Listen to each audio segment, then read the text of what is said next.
বাংলাদেশ সরকার তার প্রতিক্রিয়া জানিয়েছে। কোয়াড নিয়ে চীনের সতর্কতার জবাবে ভারত।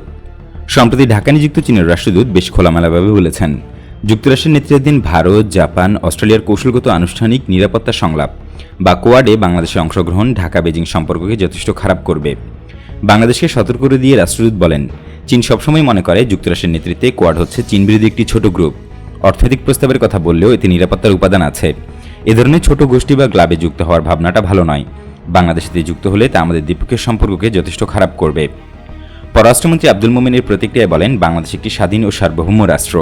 আমরা নিজেরা আমাদের পররাষ্ট্রনীতি নির্ধারণ করব। রাষ্ট্রদূত আগ বাড়িয়ে কথা বলেছেন। মোমেন এমন মন্তব্যও করেন। রাষ্ট্রদূতের পক্ষ থেকে পরে বলা হয় তিনি ভাষা প্রয়োগে ভুল করেছেন।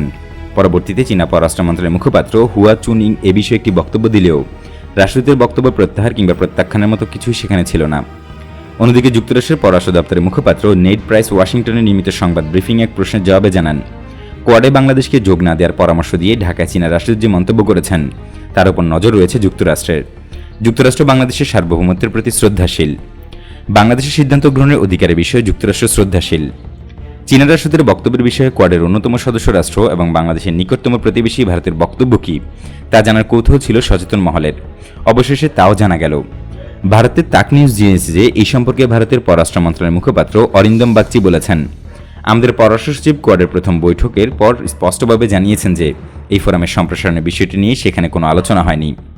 কোয়াডে যোগদানের বিষয়ে বেইজিং কর্তৃক ঢাকাকে হুমকি প্রদান করা হয়েছে এরকম এক প্রশ্নের জবাবে অরিন্দম বাগচি বলেন, এ বিষয়ে বাংলাদেশ সরকার বিবৃতি দিয়েছে, সেক্ষেত্রে আমাদের আর বলার মতো কিছু নেই।